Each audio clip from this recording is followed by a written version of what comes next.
Hi guys, welcome back to my channel Lush Foliage. In today's video, we are going to be talking about another beautiful variety of Scindapsus called as Scindapsus Platinum Silver Hero. Again, this is a rare variety of Syngonium, not easily found in the nurseries. Of course, you can find them online. It's an absolutely beautiful specimen of Scindapsus. Unlike our other Scindapsus, which have more of the dark color and then it has these silver pattern, this one has more of silver and very less amount of that actual green on them, but the care pretty much remains the same. So let's start off with the soil. Now always ensure your Scindapsus has a good amount of drainage in the soil.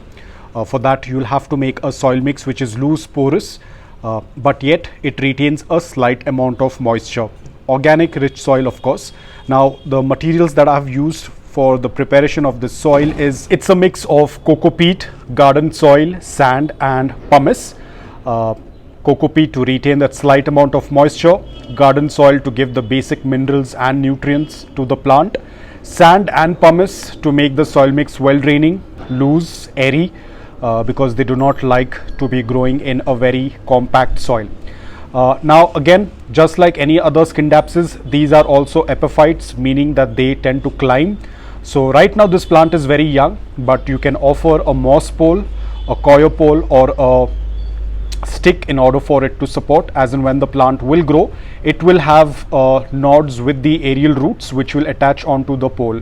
So it is a climbing plant.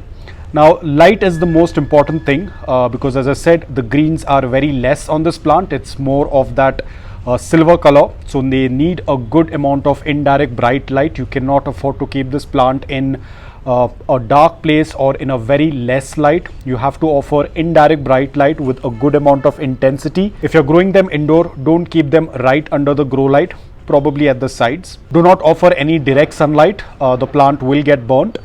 They prefer average humidity. If the environment is very dry, try to do a little bit of misting, because if the environment is very dry, they will get browning on the edges.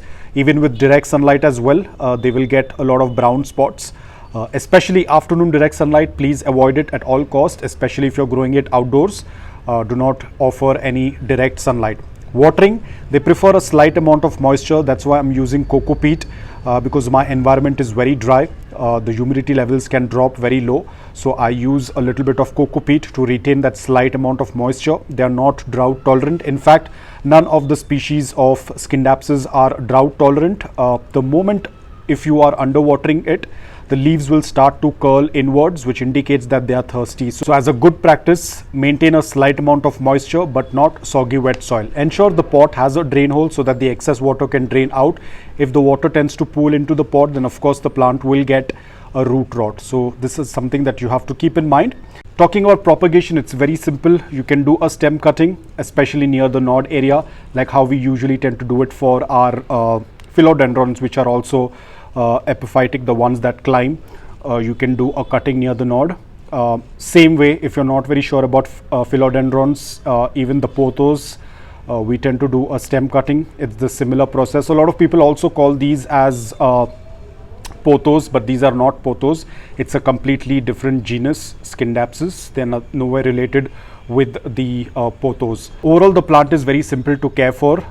Just keep in mind these things that we have spoken in this video, and the plant will do quite well. Mealybugs and pest issues are not much of an issue, but it's always better to keep an eye on it, because if there are other plants that are infested with mealybugs, of course those can transfer onto the plant. But overall, Scindapsus, what I have noticed is they are quite resilient towards pests. But of course, if there are other plants that are affected, then those mealybugs can transfer onto this plant. So always do a routine check. If you see any bugs, you can always go for a light spray of neem oil, and it will take care of that mealybugs. So that's about it, guys. I hope that this video was helpful to you. If it was, please hit the like button, and if you're new to my channel, please consider subscribing to it. Until then, take care, stay safe and keep planting.